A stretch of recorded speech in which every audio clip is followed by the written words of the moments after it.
zofa te hi chuan le mang mak sang ta lal ne ya khosathin nam kan ni a he kan mizoram nge lalpa zon chuaram kan lo ti hial thina hian kan lal ro pui tak tak ten lal na changin ro an lo rel to thina lal te chuan tlang than changin nam sang ten khua bik nein lal an nei deu vek thin chu kan mizolal jinga chuan sai lo thla te hi an fingin an chake ema chung sai lo lal te chuan mizoram khotin deu thwa ro rel na an changtlang pui thin ani he khua kan thlir mek moldung zuya in kho phei zui mai hi hliappui khua in zalibor zet moldung tlang kong tuak zela in san ni wanga notice khorung se ai poin a sei jok an lo ti hial thin ani he khua hi tunma chuan notice bol pui ti thin ani a bol pui chero kan dan moi zet mai pu zai chero vorlara ai zol tlanga in ti siaka tin in elna lo champion pui tu kha ani nge ani chu wangin he pu zai chero hi hliappui chero po ti ila asul tam puyom lo ve sol tra le tra puya ai tu ron pa khom na hi jang tung long thok mai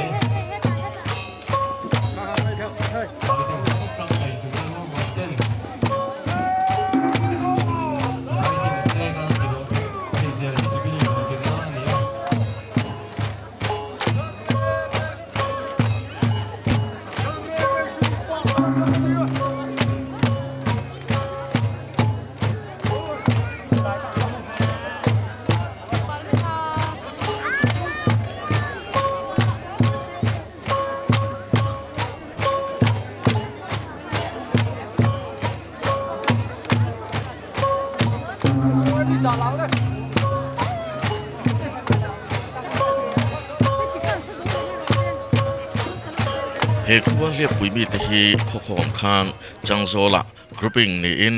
an kholuya kirtalovin helai sai ho in bualna thin hliappui ram chung vek tuna weme hall omna zol vok ve ta hian hliappui ho chu anin beng bel chhota ani helai tlang tunga hian tunma in sai atam hle thina sai purang rut maite sai chal zet maite omin athlang loka sai tualte ala ta deu ani tunchuma hian hliappui lal suakphunga chanchin hi kan thur bik dona ani hi thlah nge vawinni Tute hi nge athlah te ti toite in kan chui chhodon ani tun ma chuan kan mizoram nge ya hian lal hming thang le ro pui tak Vanhnuailiana a oma ani hi tualte wang lai tia pi pu te huna khro pui birasoi tualte lal kha ani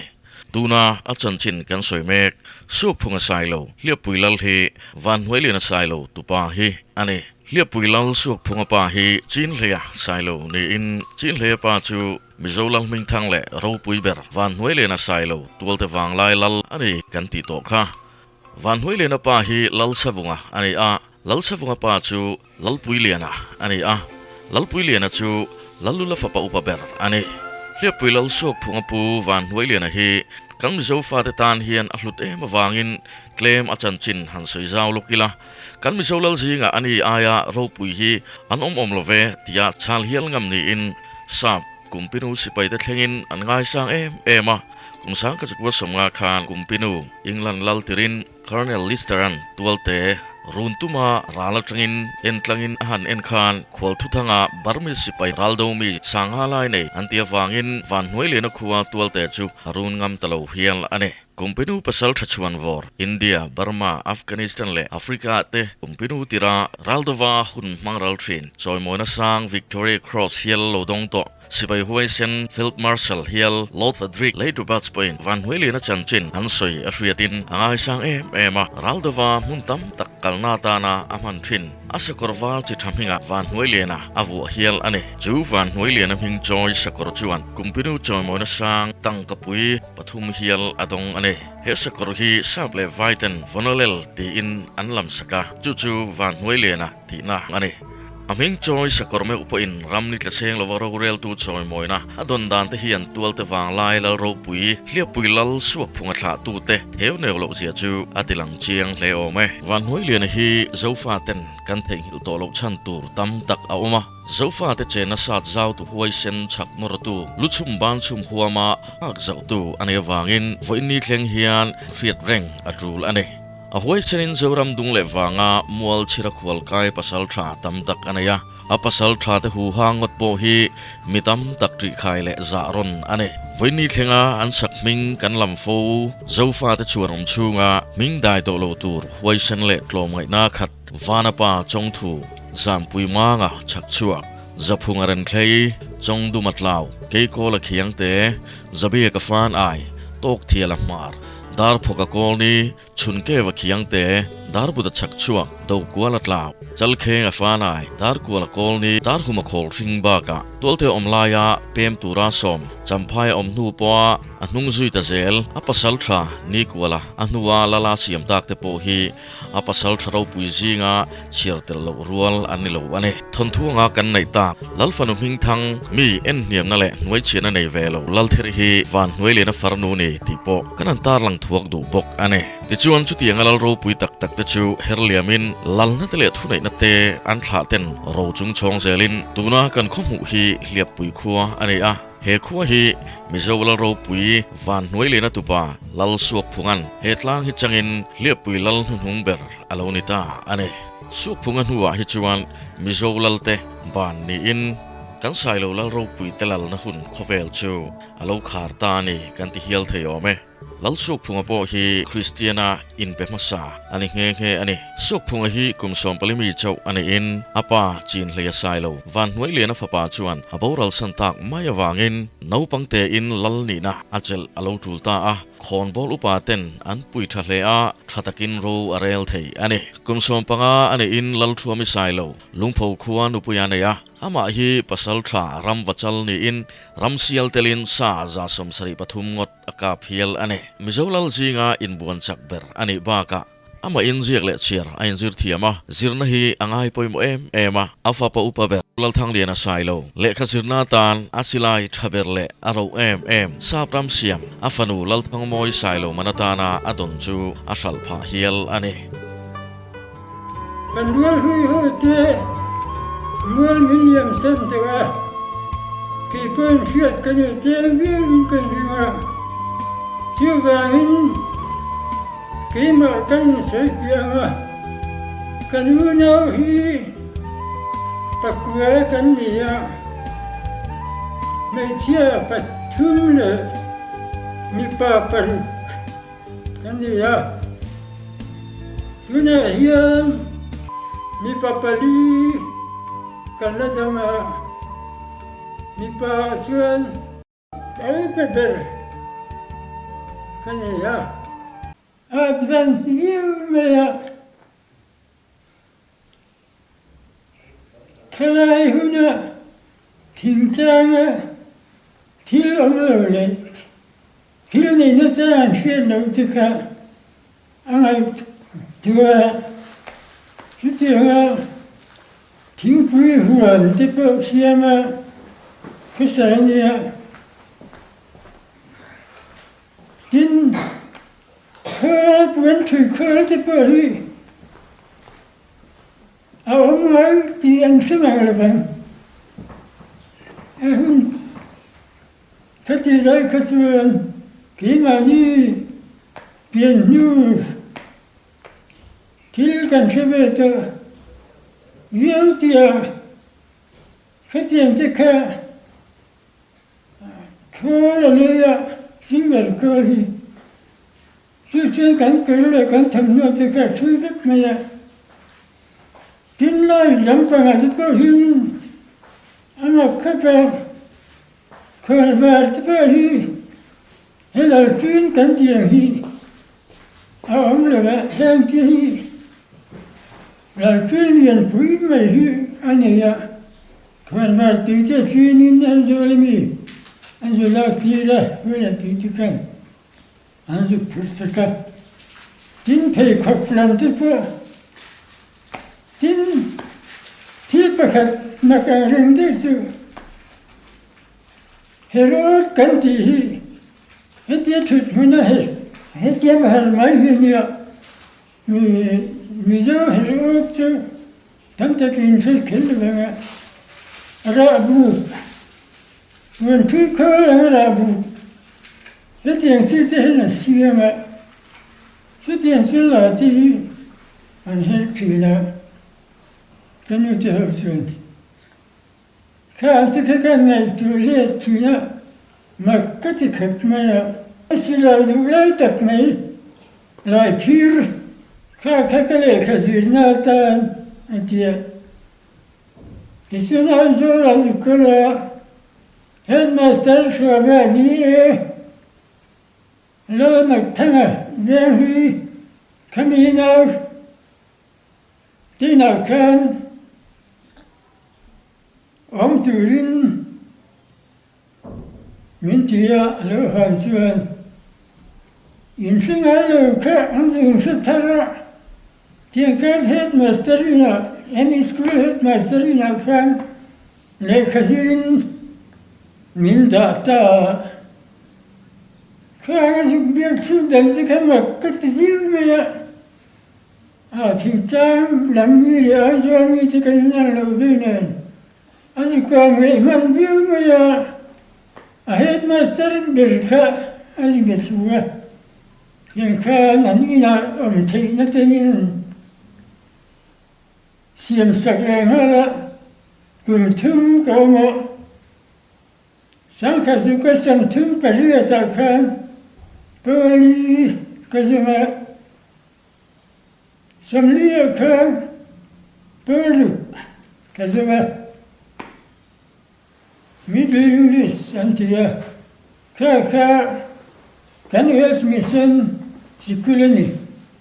sitiyang health niya izilna ma kan ma advance tila ariru tila dangang kasaytu ang bukan rualo na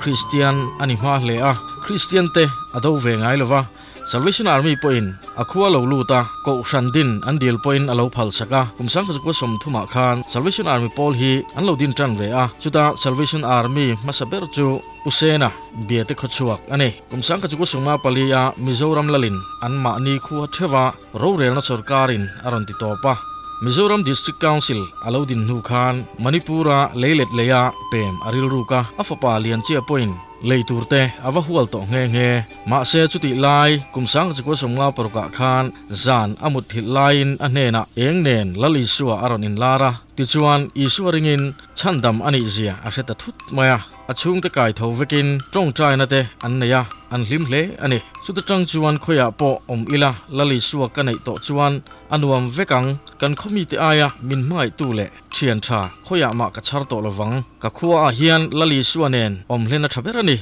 Atile Ta Zo Kanai Kaming Pum Lalian Chia Sai Lo Kani A Ka Pa Chu Suakphunga Hliappui Lalpa Ni Trin Khani A Lala Lai Hun Khan Lal Badan Ni Khan Ka Pa Hian Hliappui Reng Ai Chuan Manipura Te Po Pem Phei Ve Mai La Athadon Lo Mon Le Tia Ti Chuan Ram En Tur Ten Kan Vakala Ka Pa Chuan Tem Chu Athul Le Ta A Ti Chuan Kan Pem Talawa Hliappui Chuan Kan Om Le Ta A Ti Chuan Kanau Es Lal Khuma Sai Lo Hi Pastor An Ta A Ti Chuan Ke Chu in pui ngak tua ka pa in kol tua chuan ka om ta a ka pa chuan min lo thi san ta a ka pa hi a thi khan kum som kwale paruk ani a ti chuan ani chuan Hliappui khomuna min bora san ta a in pui ngak tu ka lo ni angin ti chuan an fa te pali te la kho min in pui chuan kan ho ta a Ti chuan suak thua ma te u nau hi อันปุ๋ยจินแทง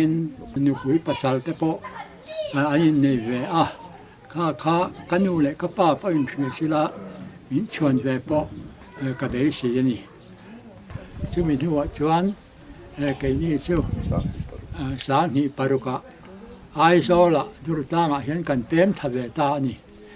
ก็ป้าฮีแล้วนี่มาสิละประสาทชานี่สกัดเทตักไม่นี่ซาปจะนี่ลายกับมันจุดชวนกับป้าชวนรำว่าน่าจะมีช่วยถือนะซาจะกันเปลี่ยนดูถือนะสังหารจะกันกับป้าชวนกับป้าจาร์จะวินซาจะกันตามมันนี่แกนี้หนูป้าเฮียนฟ้าปาเรียดกันเนี่ยชวนกันอยู่ปุยเราทั้งเฮียนสาหิสอมปัสริคานมินโบราสันตาชวนขอhartaแต่ก็อมลายชวนก็ฟ้าป่าแล้วรำมอยใส่เราชุ่มกว่าเนี่ยจุดตาทุนเฮียนกันแจงเฮาตานี่เลียปุยลลสวกพุงนุปุยลลโนลลชัวมิใส่เราฮีนุใจดำตักนิมาเสเปียนทาร์นฮีอาชิตยามวักละว่ากุมสังขจักว่าสมรุปปฐุมาเลียปุยโคอเปียนทาร์หารนะทาราวเทียงหิมจาระรินนะอวางะชันดำนี่อินเชียตนะอลาวเทนจุมคานอันนี้ปออมาวเต็นเวมินปะเทียนชันดำนะอันหันชิลชีนะไลขัดจูอาฟาเตเฟฮอลมนะอาร์อลาวตะละมิตุยตัดจุงินอลาวจิบายลมาเองติจยังเงนิกานูอันหันติจวนจับจุงเล่สวยฟิอาเลยเทลวินนิจินกายาวกโจกะเปียกไลตะคานทาราวเทียงลิมินรอนคอยากะเปียงทารเวตาชันดำกันิตาจับจุงินอลาวตีอาฟาเตเฟฮอจวนหาโปเชลาวลมมินอันจับปุยาลิมตะกินเปียนทารนาอาร์ซาอันเอฮาวตาอันนี้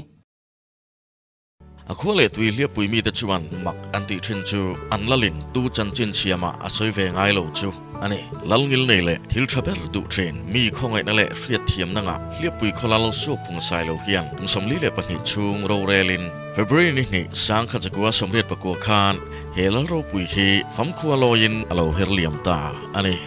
เฮเลียปุยลลสวกพุงลุงฮีรวยเนนขตังหัวปะหุนมังอินเดซDecemberนิสอมปลีกุมสังนิสมนิปนิคานสวกพุงHeritage Complexอลุงโดจูดรเอลทังโมยาเบียลตุเอเมเลจวนหุนมังอินอหงอันนี้อตูเลฟ้ามิโซรัมเลเวลปัวมิโซนงตักเตนะอุลุตะกะอันบวชใส่มวยตักไม่จูอดูเปียงเอ็นไทตูเลเฮียปุยขดล้างปะเทียดินะฝอยโตนั่นเตดินคริสเตียนาอินเตลลาดินาปะเทียได้ตูเลฟาเตอัฝอยเซลดานกันโลเฮียโซเซลเทนตูลิปาตูรินลบตะกินกันคงReverend S. Lalkoma, Mizo Pastor Zinga, Ningay na ple siya tlo takhi, liap pui lal swak punga fatum der ani he. 咱对水泡阿妈老是能妈的水那帮照样贴这种天，你明天你不能好噶，老对不上送能上这，人你还嫌嘿，问谁生哩？咱对水泡了就能用水口嘛，那还嫌个巴龙嫌人那龙，红人嘿个恁别嘞，让我们大家一人说呀，点砖咪闪闪。กันลบกันคอมเทบางเห็นกันลบตักไม่ว่าให้เตียนที่แข่งมีการไปเสียงอะไรหรอมาเสียอีเคยน่าเช่นกันไปเสียพังหรือให้กันแข่งโฟเขียนนี่ยังต่อกันสักเทียนวันนี้เห็นเราตัวนี้เราต้องจะได้จำเรื่องเจ้ลองทุกันสิเจ้า Reverend S. Lalkoma, Mizo Pastor Zinga, mi ngay natle siya tlo takhi, liap pui lal swak punga fatum ber ani nge. ที่ดังตั้มตักอาจารย์จีนเห็นสวยตัวคือจะปล่อยลีเจ้าตัวเตี้ยเตี้ยรอนสวยก็ดูก็ป้าฮีภาษาชานี่เฮ็ดดูมาคติไล่หุ่นคานภาษาชาฮีอันง่ายสังเอ๋แบบมาวันนี้เที่ยงปัญญาเนี่ยที่ชวนอธิเทตุรจู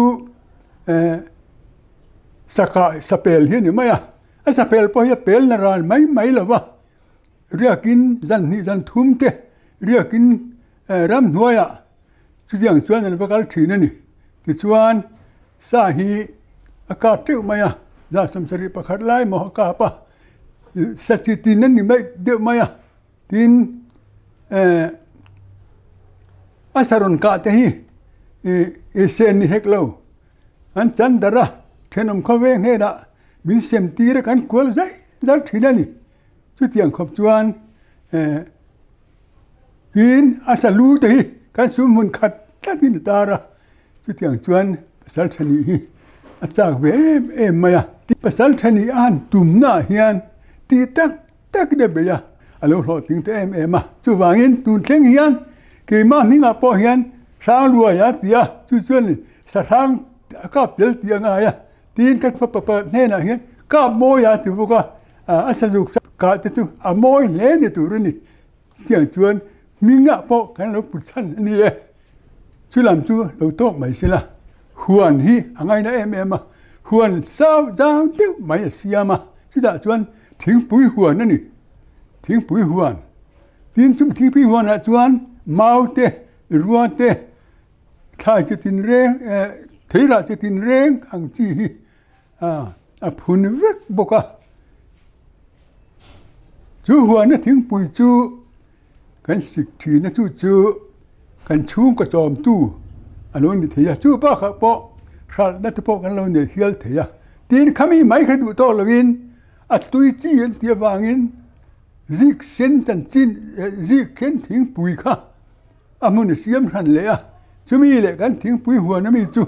cho polin ka tiang khan thing pui tu de ga kan siam thina mi poin an phak der me mani chu ti lain thing pui chi le ka tiang chi kha pakhat man lo am lo khila ya en kim mi khole tui te hi nu chia an ren zir tur hi ngai tu fiamani ai zo la mi khwai thale ta ka pa chuan ti chuan sikul pui pos em sikul an tia son kalut ve ta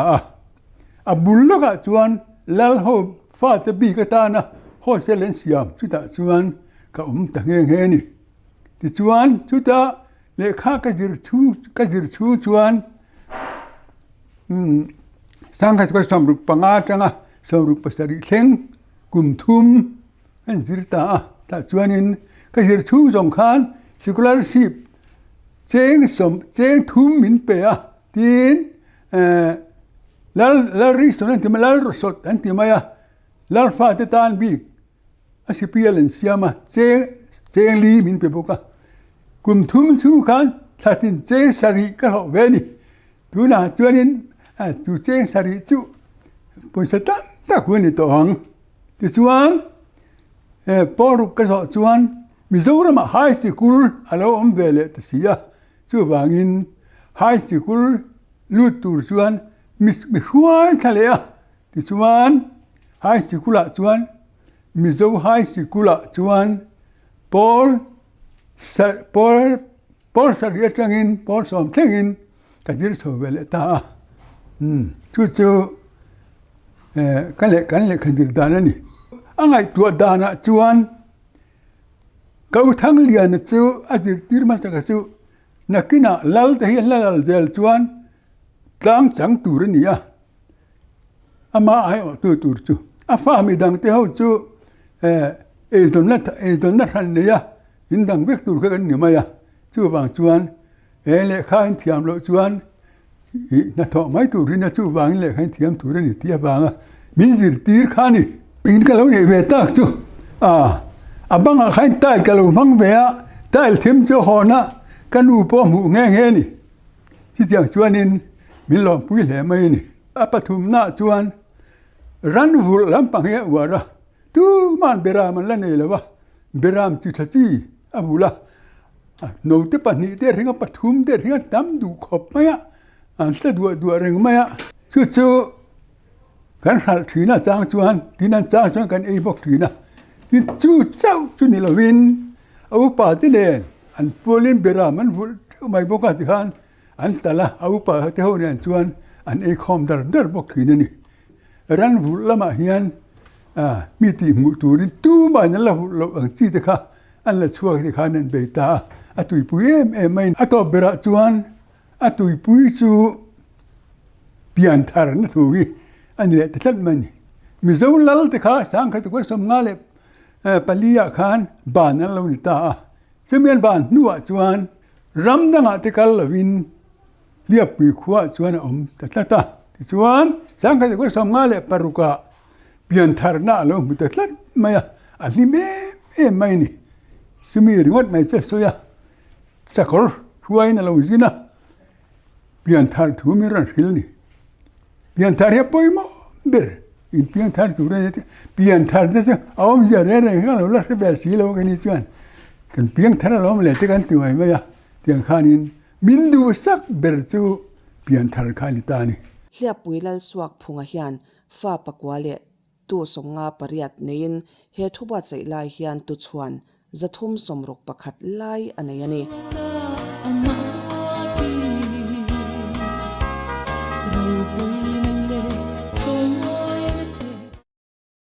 atupa pulalrin enga sailo hi he video bo chei lai hian Aizawl Municipal Corporation Mayor ani me kani kapu mai sana lo beto ngai ta kha khawai ta kan han ding shim te ule han ding za la ku te bela alo me kani lo tha moi tha te lam lo kal kan o me kani than ji ni tu le fa te ko pui ta na kha han ding le tu le Tute bela kapa la thaliana thate kha tin ding vela tia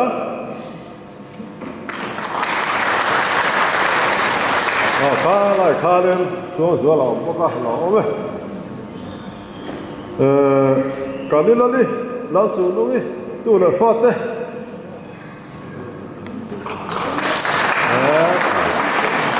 alo o me te chuan la lian phunga hi chuan pan lai thi ni a kapa la sha lo sai lo tu le fa te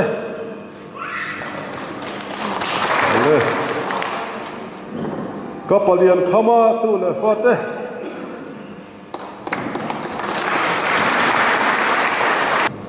kapa es lian si sai lo tu le fa te ro mane le than te le ramoya kapa lal khu ma tu le fa te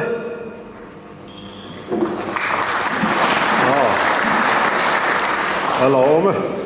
chana thana kha kumin sinata pro pastor tura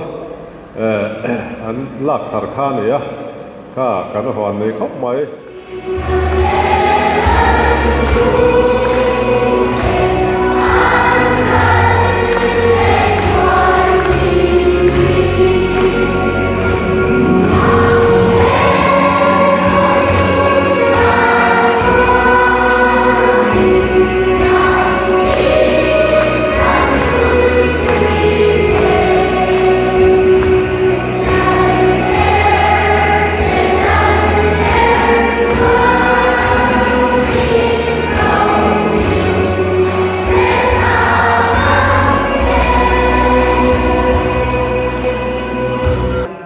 lal lian moi atia ka hin hi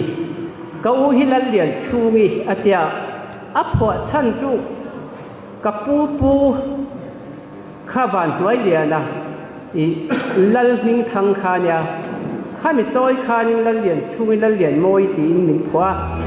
la mong ka lu le le ta e fala bin lo bua Don lo ni chuat la gan in sak be va in ka hui ruaye khong e bo in len rual te do na sei len rual kim ta lo Mai ve mo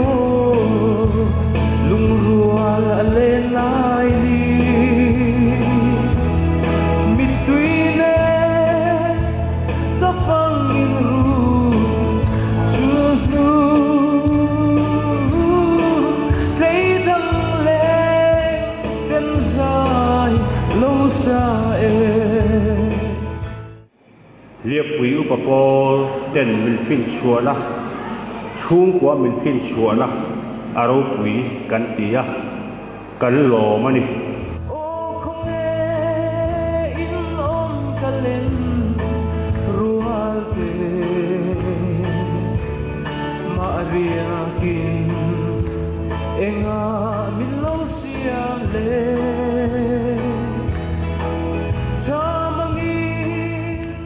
athlah te hian rongbol tu sin revival speaker pulal sang luya sailo gospel rivers team te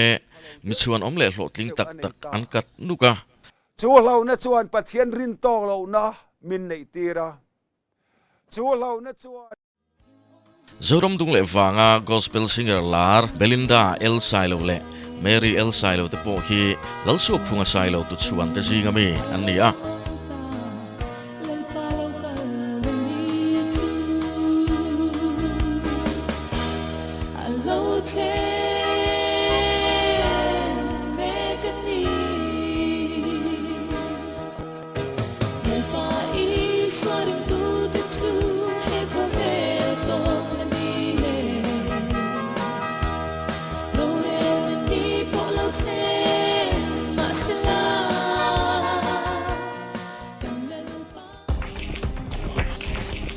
Mizolam chang thiam zinga hriat hlo tak hruaia sai lo tia kan hriat lar tel lo chuan Mizolam chan khovel akim to lo ti hial thei tura talent nei thatak te po hi atu chuan zingami ani bokani tura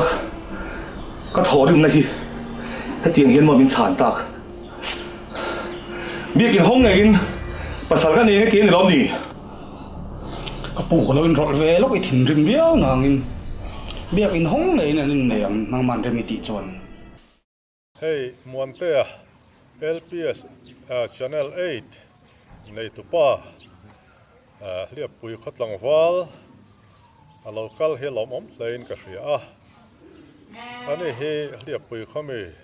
diktak ani baka ama thahnem ngai na le in seng sawa kan be sei how lova hetianga Tupa Suakphunga documentary aron buat sai hi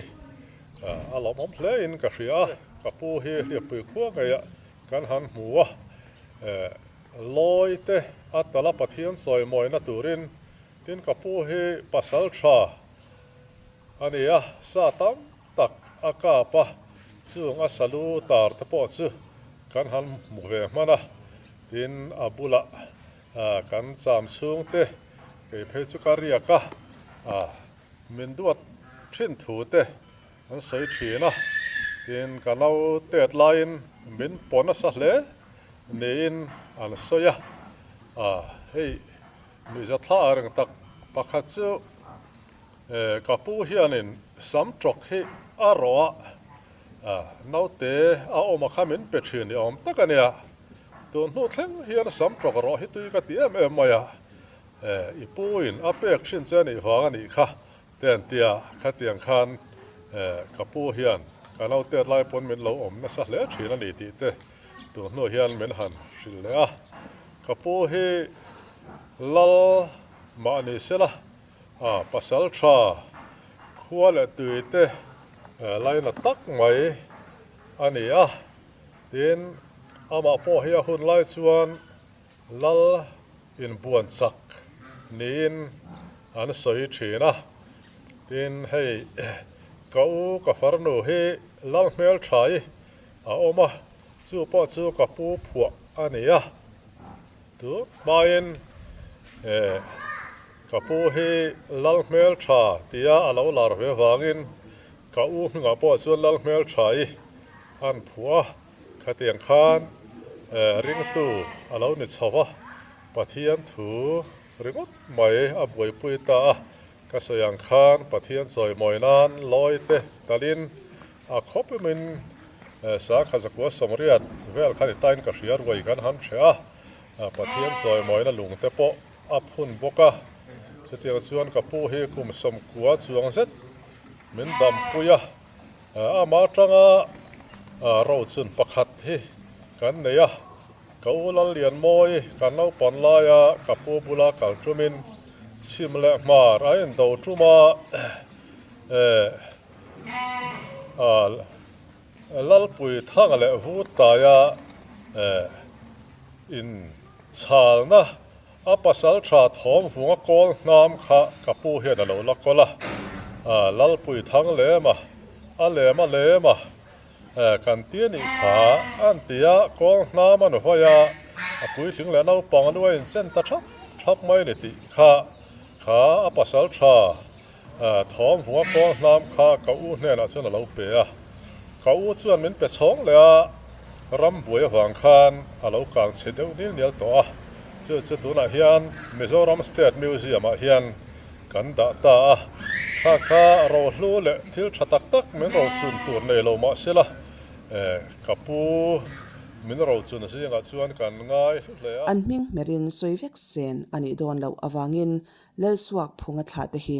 tu tenge anni kan thlir don ani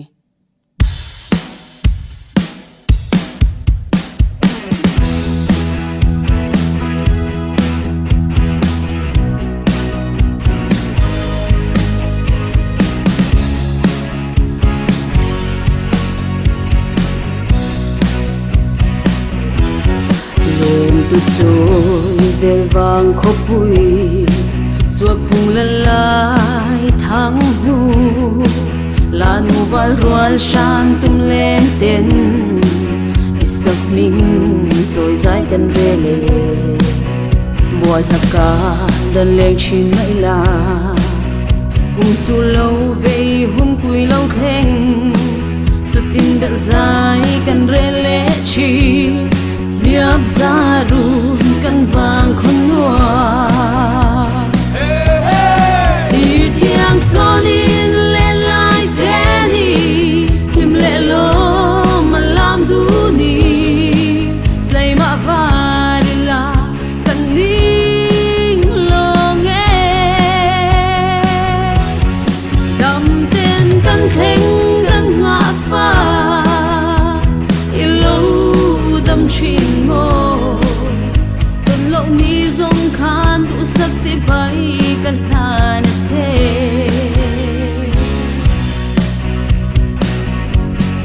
athlah nga mual dang chuang lo man lai nun hlui liam nu te don kirin sui lung ale dang don lo fatwal china Atrium ben ri sang mual liama rual du khiang ong zamual liam te tun le di om thei ta kang mo Hliappui kan Vanhnuailiana e ya sir tiang son in le lai cheni lim le lo ta lam du di thai ma fa la kan di nghe cầm tên căn thênh căn ngã pha ilo tâm thủy mô tôn nô đi giống khá đủ sắc chỉ bay căn là chê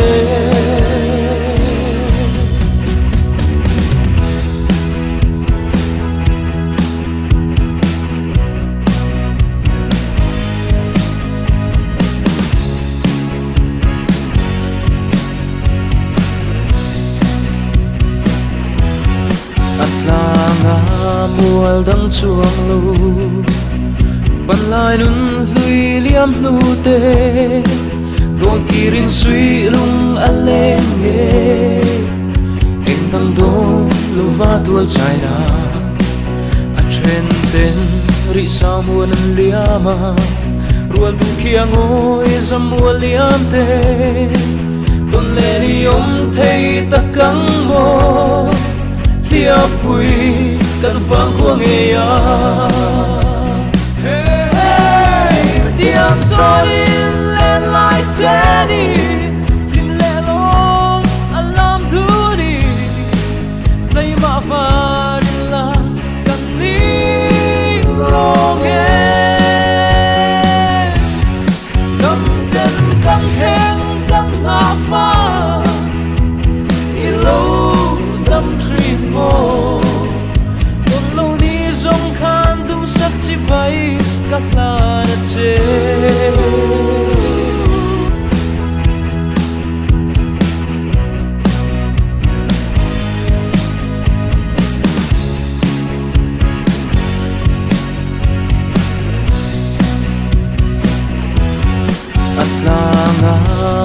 mual dang chuang lo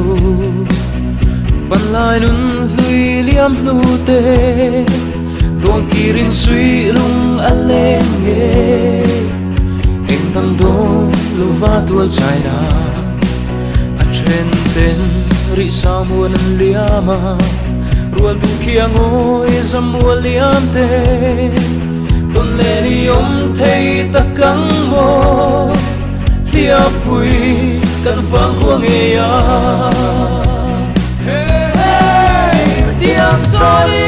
lên lại Jenny tìm lệ long anh làm thứ đi đây mà phải là cần đi long ole khắp yisung kha zola rawh Vanhnuailiana Tualte vang lai lal Tupa Hliappui lal Suakphunga chanchin thlah nge ani Tute nge thlah te ti documentary kan buat sai kan hiro te chu ani